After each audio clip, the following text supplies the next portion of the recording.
tiempo de escuchar nuestro mensaje de vida. Heridas, es el agua en el desierto. Somos Vida Abundante Chile. El invierno. Padre, oramos por Renato, Padre, para que sigas obrando, Señor, sigas hablando en esta tarde. Gracias por tu amor y tu misericordia, Señor. Que tu Espíritu Santo, Señor, esté obrando, Señor, dirigiendo todo el sentir que tiene Renato para compartir. Señor, ayúdanos, dale tu gracia, derrama tu Espíritu, Señor. Gracias, Papito, y también ayúdanos a nosotros, Padre, para poder recibir de ti. Y te agradecemos por tu palabra, Señor, en esta tarde. En el nombre de Jesús, amén. Me voy a sacar la mascarilla porque si no, en verdad, me molesta mucho y si tengo que ponerme los lentes, no voy a ver nada porque se me empaña. Así que, y ya a esta altura, con esta luz, ya a esta altura de la vida, ya sin lente, la cosa no funciona. Así que hay que saber usar los lentes. Gracias, había más luz. Gracias por tener misericordia. Ok. Nosotros, como muchas congregaciones, vamos a vivir el síndrome que ustedes están viendo, síndrome post-pandemia, donde la iglesia se acostumbró a estar online en la comodidad de la casa. Y le cuesta mucho salir de la casa y volver a las reuniones presenciales. Aunque cuando preguntamos, ¿quieren volver a las reuniones presenciales? Todos dijeron sí, pero resulta que después aparecen todos los problemas. Y aparecen los, es que yo tenía que, y todos tienen algo que hacer. Y es insisto, es un tema que se está viviendo en todos lados. He conversado con pastores de fuera de Chile por el tema de la fava y se comentan exactamente los mismos problemas. Parece que la iglesia tiene los mismos males en todos lados, ¿ya? Iglesias que eran muy numerosas, hoy día son iglesias que tienen la mitad de su membresía. Ojo, la mitad de la membresía. Y no es que estemos de acuerdo con eso. Yo creo que la iglesia tiene que volver a reunirse, a congregarse, a aprovechar estos tiempos que nos quedan. Ojo, no sé hasta cuándo nos va a durar la libertad que tenemos de congregarnos. Y les quiero compartir una carga. Dentro de la FABA hay un pastor que es de Nicaragua. Y él nos cuenta de lo que difícil se hace ya predicar el evangelio en Nicaragua. Ustedes saben que en Nicaragua existe un gobierno enteramente de izquierda y cada día se cierran más las puertas para poder predicar el evangelio. A ellos los controlan absolutamente todo lo que hacen y todo lo que dicen. Y cualquier palabra que el gobierno encuentre que es ofensiva, para ellos las iglesias las empiezan a multar o simplemente a cerrar. Entonces, créanme que los tiempos difíciles para la iglesia no han terminado, los tiempos difíciles van a seguir para la iglesia y para el mundo, pero la iglesia lo que va a perder es esta libertad, esto de poderse reunir abiertamente como lo hacemos nosotros aquí. Eso en el tiempo se va a ir perdiendo. Así que aprovechemos este tiempo y aprovechen ustedes de hablar con los hermanos y con las hermanas y anímenlos. Este es un buen tiempo. Fíjense cómo se goza el tiempo de la alabanza, cosa que no era igual estando en casa. El podernos ver, el podernos dar la mano, el podernos dar un abrazo, el poderle preguntar al otro cómo estás, el tenerlo ahí al lado. La iglesia fue hecha para que sea un cuerpo, ¿no es cierto? Y como cuerpo, un miembro se necesita con el otro. No es que un brazo ande por un lado, un pie por el otro lado, ¿no es cierto? Y una oreja por otro lado. No, la iglesia es un cuerpo y como cuerpo necesita cohesión, necesita unidad. Entonces necesitamos animarnos. Así que anímense ustedes mismos y animen a otros a que en realidad nos podamos congregar. Y ojo, esto no es un sacrificio. El venir a la reunión no es un sacrificio. Usted no está haciendo un sacrificio por venir acá. Simplemente usted está haciendo algo que el Señor dejó establecido. Que la iglesia se reúna como cuerpo, que como cuerpo juntos le adoremos, le alabemos y que juntos aprendamos de la palabra y nos edifiquemos mutuamente. ¿Ok? Así que les dejo eso. Ok, me toca hoy día a mí ver el capítulo 25, de hecho ya estamos muy cerca de terminar, creo que con los capítulos que quedan, me parece que le va a tocar a Hernán terminar con el último capítulo, según las cuentas que hay. Pero a mí me toca un capítulo bien especial, y es más bien un capítulo que yo diría que tiene más bien, para poder entender, fíjense que este capítulo, entender lo que pasa en este capítulo es clave para poder comprender el capítulo siguiente. Quizás aquí están las explicaciones del por qué Pablo, por ejemplo, hace la defensa que hace en el capítulo 26. Y antes de comenzar, quisiera recordar dos cosas que el Señor le dijo a la iglesia y nos dice a nosotros. ¿Ya? Y quiero recordar estas dos cosas que Jesús dijo, porque creo que son muy importantes en este tiempo para nosotros como iglesia, que las tengamos presentes. Porque muchas veces tenemos la idea, porque alguien nos dijo o escuchamos alguna cosa general y creemos que el venir a Cristo, y de hecho ustedes muchas veces escuchan en las calles, las poblaciones, ¿no es cierto?, donde se predica a voz en cuello, venga a Cristo para que Cristo le arregle todos los problemas. Venga a Cristo para que Cristo le quite la droga, para que Cristo le quite el alcohol, para que Cristo le arregle el problema de la familia, para que Cristo lo sane, para que Cristo le dé trabajo, para que Cristo sea el que venga a arreglarle todo el desaguisado que usted tiene en su vida. Si bien es cierto, el Señor hace muchas de esas cosas, pero Él no es el que está indicado para venir a hacer todo eso, solamente eso. Y no quiere decir que cuando venimos a Cristo se terminan todos los problemas. Porque eso no fue lo que el Señor enseñó el Señor. Y a causa de este capítulo, quiero poner estos dos textos. Por favor, vamos a Mateo 16, 24 a 25. Fíjense lo que dice Mateo 24, 25. Dice, entonces Jesús dijo a sus discípulos, si alguno, nótense, y aquí es súper importante las palabras.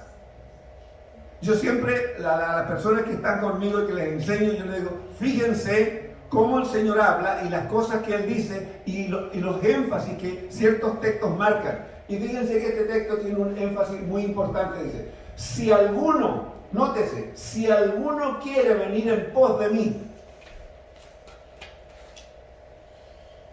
¿A quién le está rogando el Señor?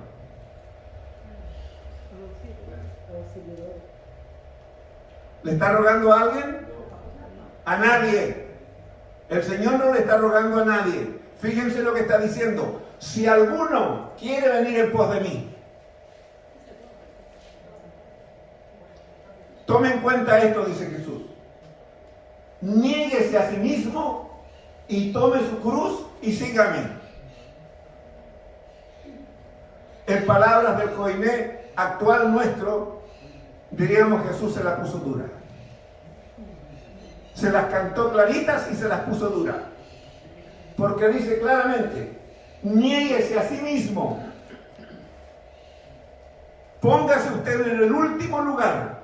Todos sus deseos, todos sus proyectos, todas sus cosas que usted quiere, déjelas en el último lugar. Y tome su cruz y sígame. Y la cruz es menosprecio, es dolor, es soledad, es muerte. Ojo.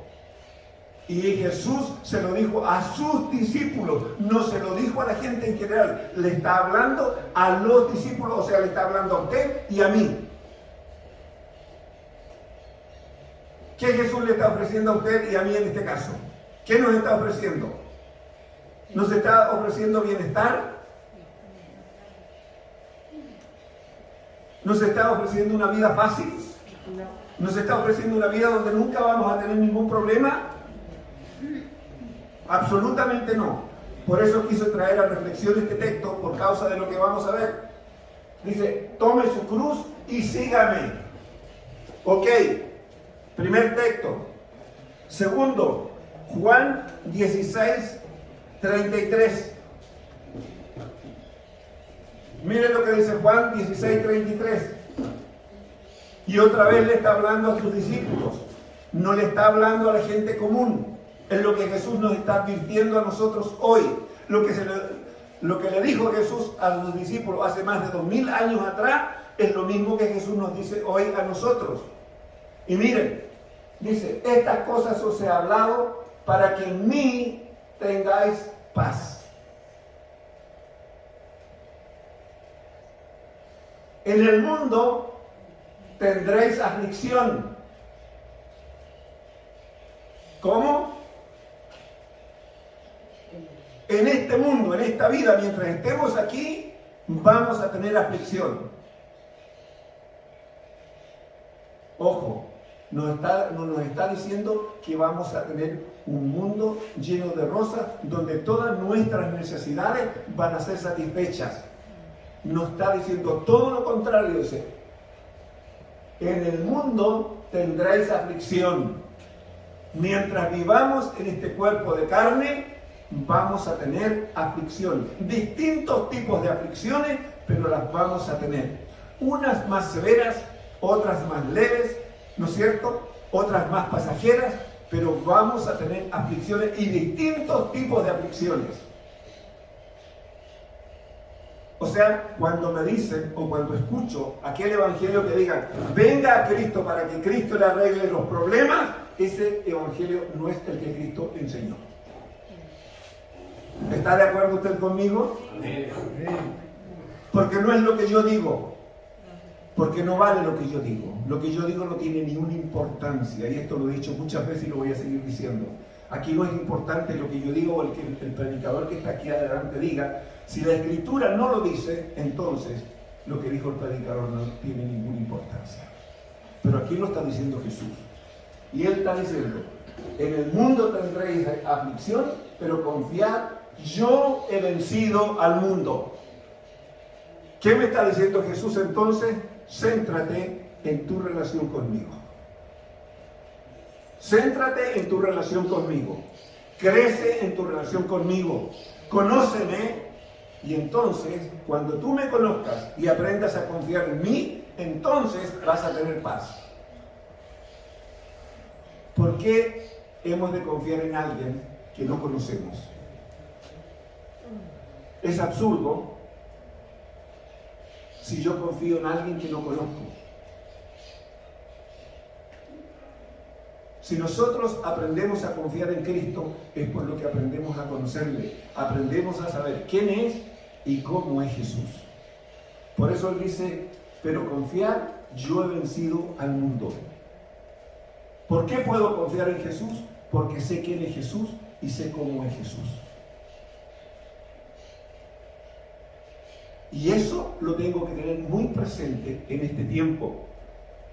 Porque lo que nosotros estamos viviendo son tiempos difíciles.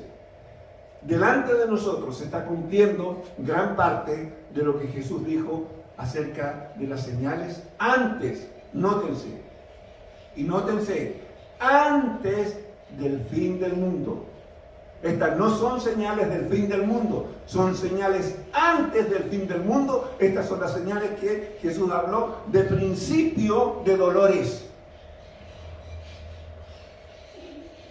¿Queda claro eso?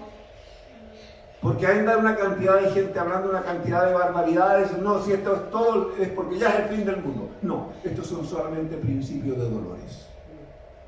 Y nosotros somos una iglesia bendecida en el sentido que el Señor nos escogió a nosotros para estar en este tiempo, porque Él dijo, yo estaré todos los días con vosotros hasta el fin del mundo. Por lo tanto, nosotros tenemos esa seguridad de Cristo, solo que tú y yo tenemos que esforzarnos cada día en buscar esa relación y esa intimidad con el Señor. ¿Ok? Quería dejar estos dos textos puestos aquí porque están muy relacionados con lo que luego vamos a ver ahora en la vida de Pablo.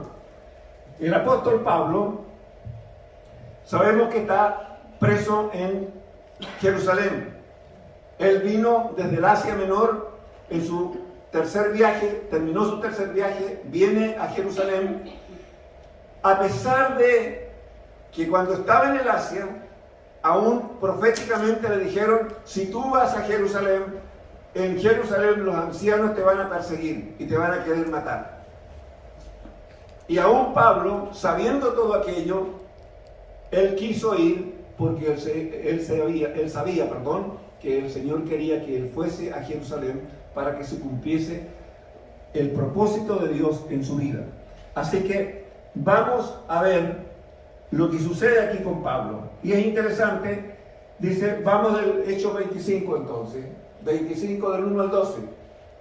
Ustedes siguen la lectura, yo leo acá. Llegando pues Festo a la provincia, subió de Cesarea a Jerusalén 3 días después. Y me paro aquí. ¿Por qué dice que Festo, llegó pues Festo a la provincia y subió de Cesarea a Jerusalén 3 días después? Festo es un gobernante romano. Es un hombre que viene de parte del emperador a hacerse cargo, nótense, de la provincia de Israel. Y esto es bueno entenderlo. Y esto es un poco más histórico para poder entender esto. Recuérdense que el imperio romano era tan vasto en aquel tiempo y que para el imperio romano cada nación que estaba bajo su gobierno no era mirado como una nación, sino como una provincia. Por lo tanto, todo Israel para el imperio romano era una provincia. Y por eso es que aquí nos habla de cuando Festo llegó a la provincia, o sea, cuando llegó a Israel, al territorio de Israel. No es que llegó a una provincia determinada, es que llegó al territorio de Israel, porque Israel entero como nación, para Roma no era más que una provincia. Y se gobernaba de tal manera. ¿Ya? Entonces Festo, para que me entiendan mejor, era el gobernante de esa provincia, que llegó a Cesarea y luego sube, ¿no es cierto?, a Jerusalén. Nótense que esto también nos está dando una indicación. Samaria estaba, digamos, era como venir de Viña a Santiago. Subió de Viña, de la costa hasta la cordillera para visitar la ciudad de Santiago. Él subió desde Samaria hasta Jerusalén para visitar Jerusalén, ¿no es cierto?, y encontrarse allí con los ancianos. Y los principales sacerdotes y los más influyentes, nótense, y los más influyentes de los judíos se presentaron ante él contra Pablo y le rogaron, pidiendo contra él como gracia que les hiciese traer a Jerusalén, preparando ellos una celada para matarle en el camino. ¿Qué les parece? Fíjense, sacerdotes, los gobernantes, aquellos que conocían la ley, aquellos que conocían los profetas, lo que los profetas habían dicho, aquellos que conocían los salmos, aquellos que eran los maestros formadores de Israel, ¿no es cierto?, en lo que era la parte espiritual y lo que era toda la formación legal que había para Israel de parte de Dios. Estos hombres, los principales sacerdotes y los hombres más notables de la ciudad, unidos en un solo propósito. ¿Y cuál era ese? Matar a Pablo. Matar a Pablo. Increíble. Uno dice, pero ¿cómo hombres que conocían la ley? Si solamente usted revisa los 10 mandamientos, y si no tiene ningún otro conocimiento, y solamente recuerda usted los 10 mandamientos, usted dice, pero ¿cómo estos hombres podían hacer esto? Entonces, esto nos indica, ¿no es cierto?, el cómo se había banalizado en medio del pueblo de Israel los mandamientos de Dios. Cómo los habían ido dejando de lado para establecer sus propias normas, sus propias leyes, de acuerdo a sus propios intereses, pasando por encima de la ley. Entender esto también nos ayuda a entender, fíjense, Romanos. Cuando Romanos dice, tú que con conocimiento de la ley violas la ley. Fíjense, cómo estos hombres, conociendo toda la ley, ellos violaban la ley. Porque tenían un deseo personal, una venganza personal. ¿Y qué más dice? Pero Festo respondió que Pablo estaba custodiado en Cesarea, a donde él mismo partiría en breve. Festo actuando aquí como el gobernante y haciendo valer la ley. Los que de vosotros puedan, dijo, desciendan conmigo, y si hay algún crimen en este hombre, acúsenle. Festo no tenía idea de lo que pasaba. Él viene llegando a Israel. Él no conoce cuál es el problema. Él no ha oído a Pablo. Él solamente aquí está escuchando a los hombres principales y a los sacerdotes acusando, pero todavía no escucha a Pablo qué es la defensa que Pablo tiene que hacer respecto a lo que se le acusa. Y deteniéndose, dice, entre ellos, no más de 8 o 10 días, venido a Cesarea, al siguiente día se sentó en el tribunal y mandó que fuese traído Pablo. Te pregunto, ¿Pablo la estaba pasando bien o la estaba pasando mal? Pablo la estaba pasando muy mal. Era aquí como era como el conejito, ¿no es cierto? Pablo va al calabozo, vaya al calabozo, Pablo va al calabozo. Saquen a Pablo al calabozo, tráiganlo para acá, allá tiene que ir Pablo. ¿Cuántas veces lo quieran hacer? Él está a disposición de las personas. ¿Fácil o difícil? Requiere un carácter templado. Requiere ser muy paciente para soportar todo ese asedio y no reventar. ¿Sí o no? Sí. Cuando éste llegó, lo rodearon los judíos que habían venido de Jerusalén, presentando contra él muchas y graves acusaciones, las cuales no podían probar. O sea, ¿qué estaban haciendo contra Pablo? Mintiendo.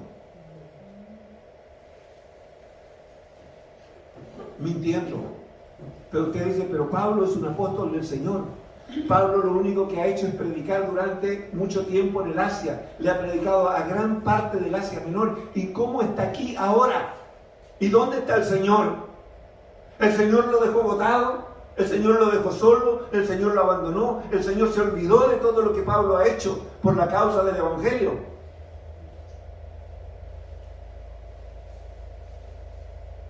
En el capítulo anterior nosotros veíamos cómo cuando Pablo llega a Jerusalén y es llevado preso, cómo el Señor en la noche habla con Pablo en una visión y le dice: Pablo, tranquilo, porque es necesario que tú vayas y des testimonio de mí en Roma.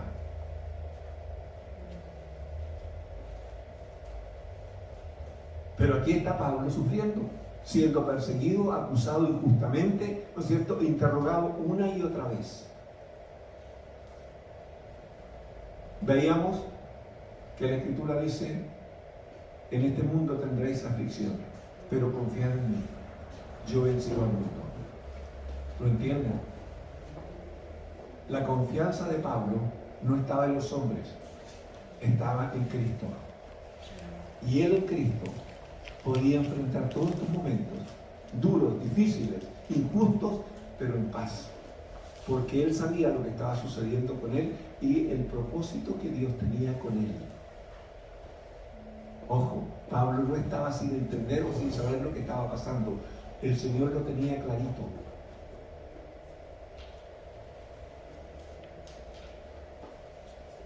Alegando Pablo en su defensa, dice esto: ni contra la ley de los judíos, ni contra el templo, ni contra César he pecado en nada. Nótense, fíjense lo que dice Pablo: ni contra la ley de los judíos, ni contra el templo, ni contra César he pecado en nada.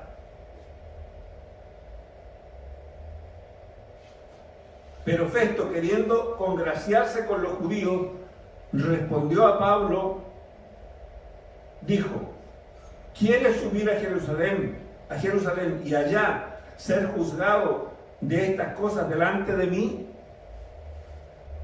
Pablo dijo: ante el tribunal de César estoy. ¿Dónde debo ser juzgado? A los judíos no les he hecho ningún agravio, como tú sabes muy bien. Porque si algún agravio o cosa alguna digna de muerte he hecho, no rehúso morir. Fíjense, palabras de Pablo que vimos en el primer texto: el que quiere venir en pos de mí, niéguese a sí mismo. Pablo la tenía clarita. Y Pablo aquí lo está diciendo: si es necesario que yo muera, tengo clarito lo que Jesús dijo: yo no me niego a morir si he hecho algo injusto, algo indigno. Pero si nada hay de las cosas que estos me acusan, nadie puede entregarme a ellos. Nótese, a César apelo. Y ahí se puso pesado. Y ahí se empieza a cumplir lo que le dijo el Señor a Pablo: es necesario que también en Roma testifiques de mí. Cuando Pablo dice esto, es porque él sabía cuál era la voluntad del Padre para él. Al apelar a César, él sabía que el juicio aquí ya no se podía llevar en Samaria, él iba a tener que viajar a Roma. ¿Ok? Entonces Festo, habiendo hablado con el consejo, respondió: a César has apelado, a César irás. Aquí es bueno tener en cuenta algunas cosas. ¿Por qué Pablo apela a César? Si Pablo es judío. Recuérdense que en 2 capítulos atrás vimos que Pablo, siendo judío y sus padres judíos y además fariseos, ellos vivían en... ¿Se acuerdan de dónde era Pablo? En Tarso. Y Tarso era una ciudad que estaba al norte en lo que hoy día es no es Grecia, es, siempre se me olvida Turquía. En Turquía. Y en Turquía, Tarso era un puerto principal de aquella época, y era un puerto romano. Por lo tanto, todo hombre que nacía en Tarso, por nacimiento tenía la ciudadanía romana, siendo judío. Pablo, ¿por qué tenía todo el conocimiento que tenía de la ley y de los profetas y todo? Porque siendo aún muy pequeño, ¿no es cierto?, sus padres lo trajeron de Tarso a Jerusalén, y allí en Jerusalén él fue educado a los pies de Gamaliel, ¿no es cierto? Y todos sabemos quién es Gamaliel, que es un doctor de la ley, un hombre principal en medio de los judíos, ¿no es cierto? Y que era un hombre muy respetado, un doctor de la ley, ¿no es cierto? No era cualquier hombre. Entonces, Pablo, a causa de este derecho que él tenía de haber nacido en Tarso, ¿no es cierto?, y tener la ciudadanía romana, es que él apela, ¿no es cierto?, tiene el derecho como ciudadano romano, apelar para ser juzgado por César. Y ningún gobernante romano se podía negar aquello, según la ley romana. Tenían que sujetarse a eso. ¿Ok?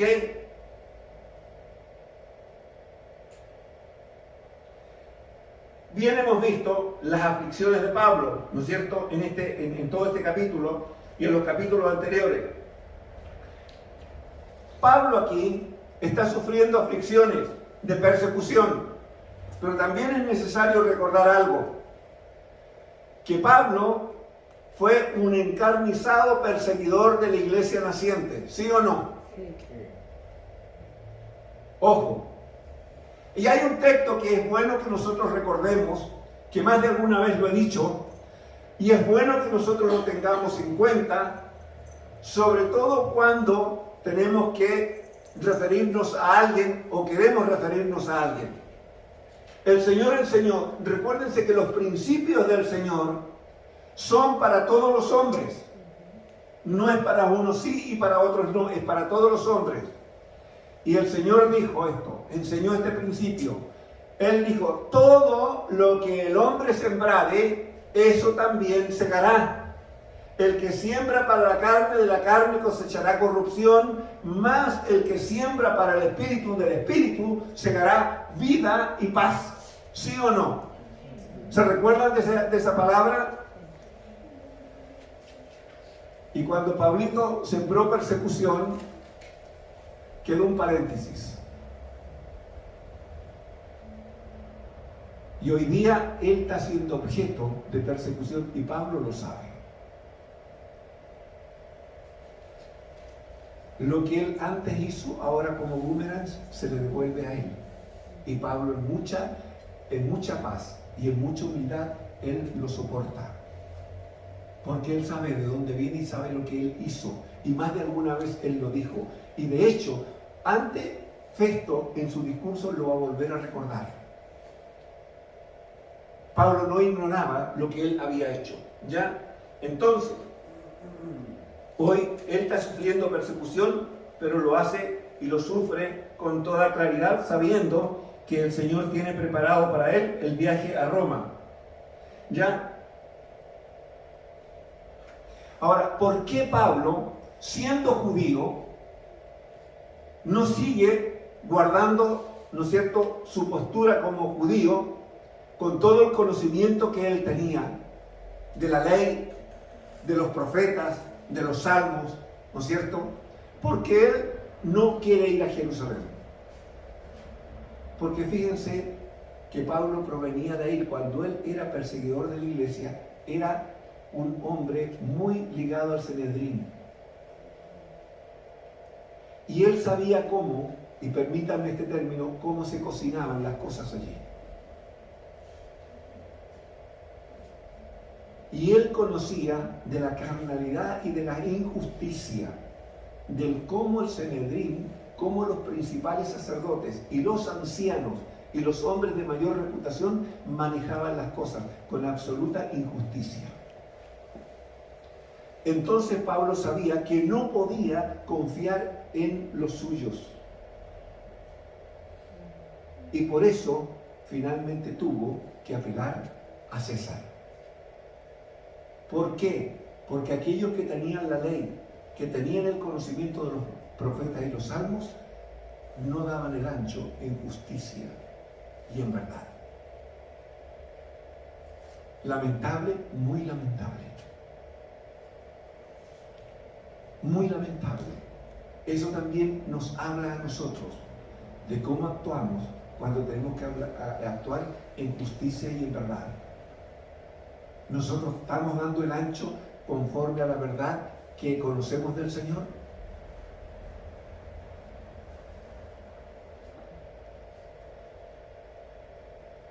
Son tiempos difíciles, insisto, y tenemos que aprender a vivir conforme a la palabra. Muy bien, vamos a Hechos 25, 13 al 28.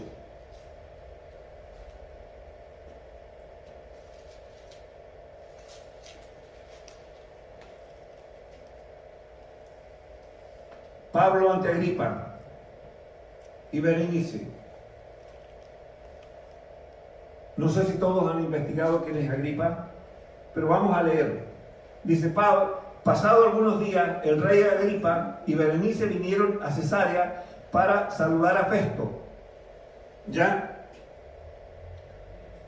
Y como estuvieron allí muchos días, Festo expuso al rey la causa de Pablo, diciendo: un hombre ha sido dejado preso por Félix, respecto al cual, cuando fui a Jerusalén, se me presentaron los principales sacerdotes y los ancianos de los judíos pidiendo condenación contra él. Nótense, no estaban pidiendo juicio, que se hiciera juicio, sino pidiendo condenación contra él. Y eso significaba la muerte. A esto respondí que no es costumbre de los romanos entregar a alguno a la muerte antes que el acusado tenga delante a sus acusadores y pueda defenderse de la acusación. O sea, este gentil, este romano gentil, en su proceder, se ajustaba mucho más a los principios que el pueblo romano, por los cuales el pueblo romano vivía, que los judíos conocedores de la ley de Dios. ¿Qué les parece?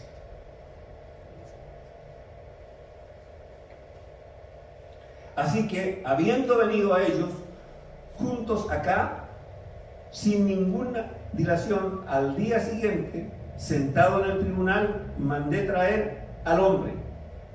Y estando presentes los acusadores, ningún cargo presentaron de los que yo sospechaba, nótese, sino que tenían contra él ciertas cuestiones acerca de su religión y de un cierto Jesús ya muerto, el que Pablo afirma estar vivo.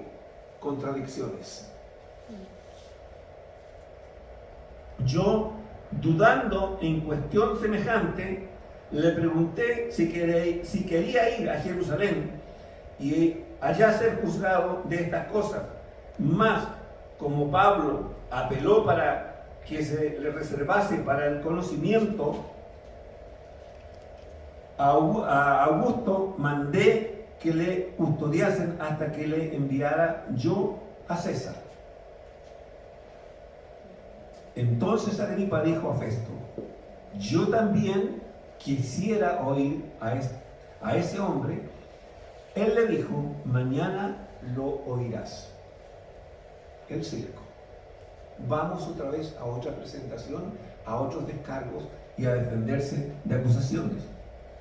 Al otro día vinieron Agripa y Berenice con mucha pompa, y entrando en la audiencia con los tribunos, nótese, con los tribunos y los principales hombres de la ciudad, por mandato de Festo, fue traído Pablo. Entonces Festo dijo: Rey Agripa, y todos los varones que estáis aquí juntos con nosotros, aquí tenéis a este hombre, respecto del cual toda la multitud de los judíos me ha demandado en Jerusalén, he aquí dando voces que no debe vivir más. Pero yo, hallando que ninguna cosa digna de muerte ha hecho, y como el mismo apeló a Augusto, he determinado enviarle a él. Como no tengo cosa cierta que escribir a mi señor, nótese, le he traído ante vosotros y mayormente ante ti, oh rey Agripa, para que después de examinarle tenga yo que escribir, porque me parece fuera de razón enviar un preso y no informar de los cargos que haya en su contra. ¿Qué les parece? A primera lectura uno dice: esto es un show. A primera lectura, esto es un show.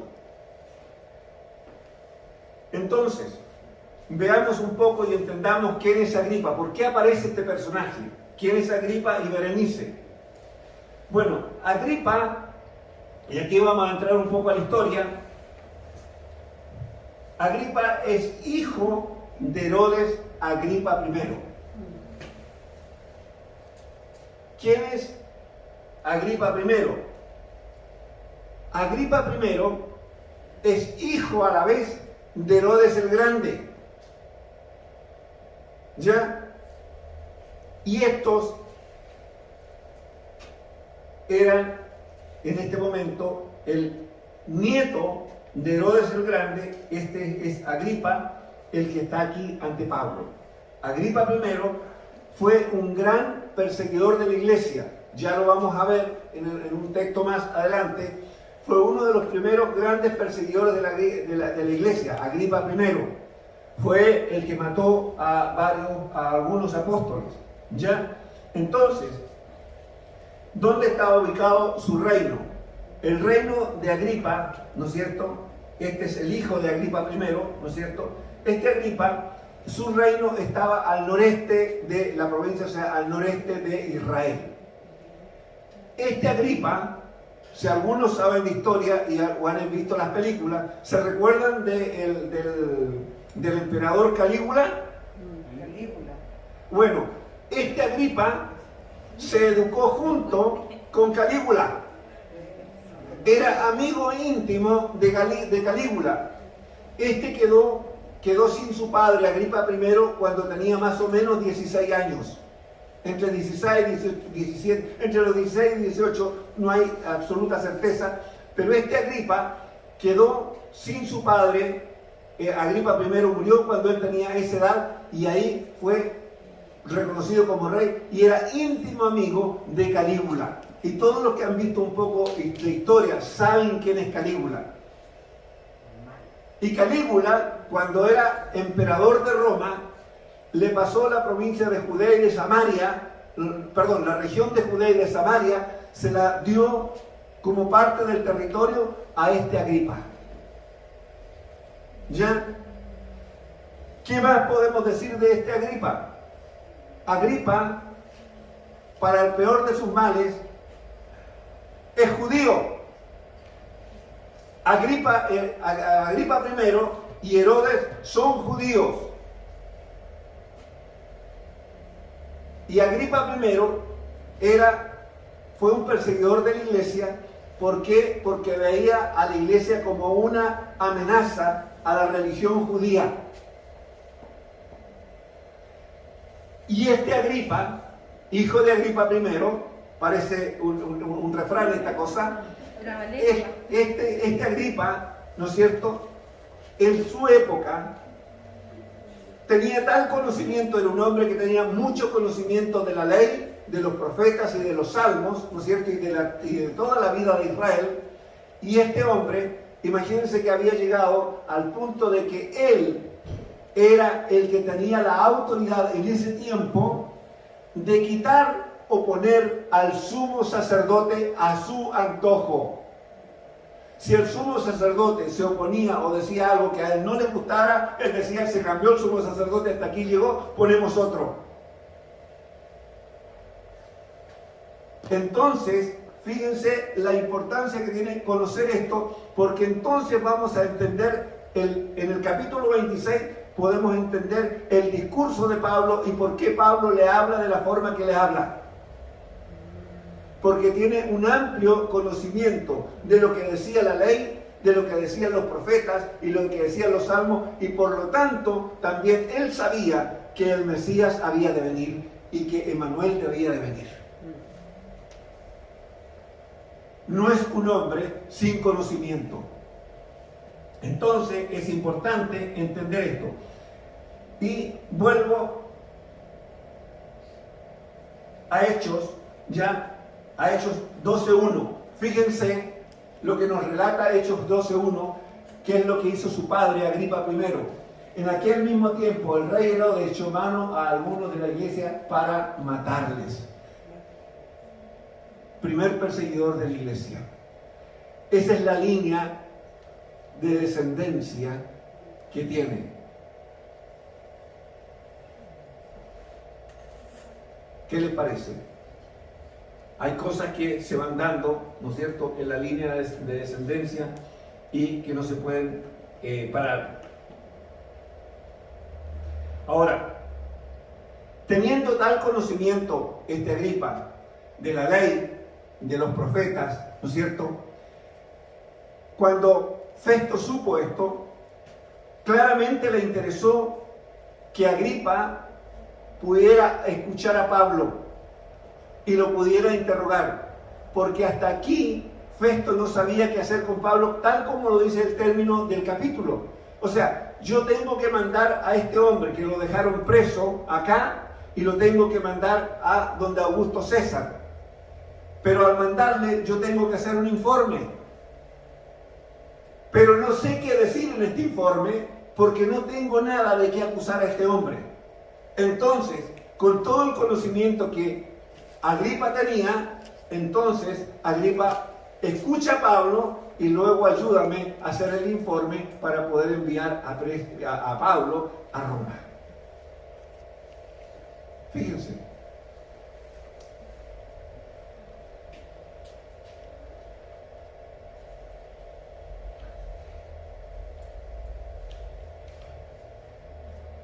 Ahora, ¿cuál es la importancia de que Festo además escuchara a Pablo? Recuérdense que Pablo en su defensa dice: yo no he pecado contra Israel ni en la ley, ni en los profetas, ni en la ley, ni contra el templo, ni contra Herodes.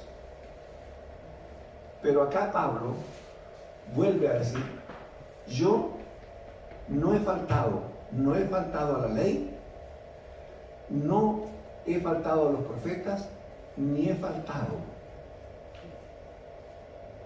cometido ninguna falta al templo. Recuérdense que la acusación cuando Pablo es tomado preso, y aquí tenemos que ir 2 capítulos hacia atrás, cuando Pablo es tomado preso, es porque unos judíos del Asia Menor lo habían visto a Pablo junto con gente no judía. Y cuando llega a Jerusalén, recuérdense que Pablo, ¿a quién fue que hizo circuncidar Pablo para poder entrar en el templo con él? Timoteo. A Timoteo, correcto. Recuérdense que ningún incircunciso podía entrar en el templo. Entonces, cuando Pablo está en Jerusalén adorando y trayendo sus ofrendas, ¿no es cierto?, es cuando estos judíos de Asia lo sorprenden y como lo ven con este mismo hombre que había estado allá en el Asia, dicen: este violó los principios del templo, metió a un incircunciso acá, no siendo verdad. Por eso Pablo acá dice: yo no he pecado contra la ley, no he pecado contra los profetas, ni he pecado contra el templo. A nadie he ofendido, ni tampoco he pecado contra César, porque acuérdense que lo habían acusado de sedición. Y un hombre en aquel tiempo acusado de sedición era porque se levantaba contra lo establecido por el imperio, en contra de Roma. Y por eso Pablo hace esa defensa.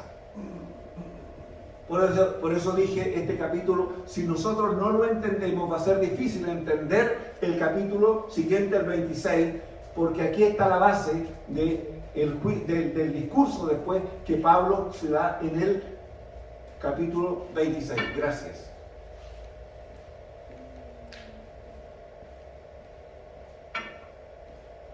Entonces,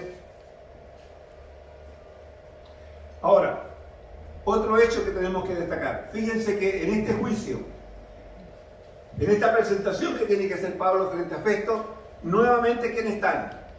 Aquí lo único que no están son ahora los judíos, los sacerdotes judíos, ni los principales judíos.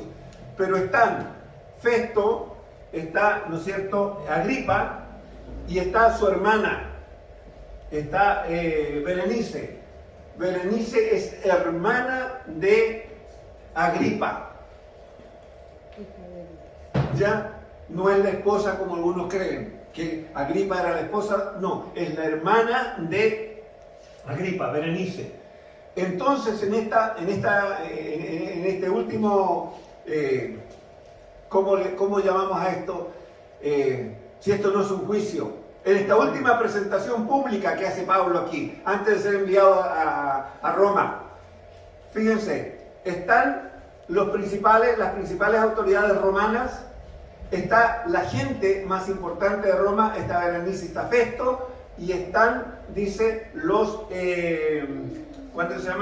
tribunos. Y habla de tribunos, no habla de tribunos, sino tribunos, más de uno. Se dice que en Cesarea, en aquel tiempo, habían 5 tribunos o representantes de lo que era en este tiempo el Tribunal de Justicia. Habían 5 hombres que tenían 5 lugares distintos donde se oían las distintas situaciones que los hombres tenían que presentar antes el tribunal romano. Y estos 5 tribunos estaban presentes ahora aquí, escuchando la exposición de Pablo. ¿Para qué? Para que luego se hiciera una carta y luego así Pablo ser enviado a Roma y se cumpliera así lo que Dios le había dicho a Pablo. Pablo, ten paz, porque aquí nadie te va a poner la mano encima, nadie te va a hacer daño, porque me he propuesto que tú vayas a testificar de mí en Roma. Insisto, ¿quién tiene el gobierno? ¿Quién tiene el control de toda esta situación? Es el Señor. Pero lo que nosotros vemos aquí son las aflicciones que los siervos y siervas de Dios están expuestos a sufrir simplemente por servir y predicar el Evangelio. Porque Pablo no tenía ningún otro problema, sino que él lo único que había hecho hasta aquí era predicar el Evangelio. Y por causa de la predicación del Evangelio, él estaba sufriendo toda esta persecución. Por eso dijo, era importante, le dije, recordar esto. Jesús dijo, en el mundo tendréis aflicción, pero confiad en mí, yo he vencido al mundo. Entonces, amados, no es verdad que viniendo a Cristo nosotros vamos a tener un camino de rosas. Lo que es verdad es que, como dijo Jesús, vamos a tener aflicción, pero nuestras aflicciones van a ser llevadas por el Señor. Vamos a ser ayudados y sostenidos por el Señor, porque Él dijo, confíen en mí, porque yo ya vencí al mundo. Entonces, amado, si tú estás viviendo algún tipo de aflicción, recuerda lo que Jesús nos dice. Confía en mí. Confía en mí. Y como dije, para poder confiar en alguien, yo tengo que aprender a conocerle. Iglesia, espero que la palabra nos ayude a conocer un poco más de las Escrituras y sobre todo ver la gran necesidad de buscar una relación más íntima con el Señor y entender que nada de lo que ocurre en nuestras vidas está fuera del control del Señor. Todo está bajo el control de Él. Amén. Amén. Que el Señor les bendiga. Gracias.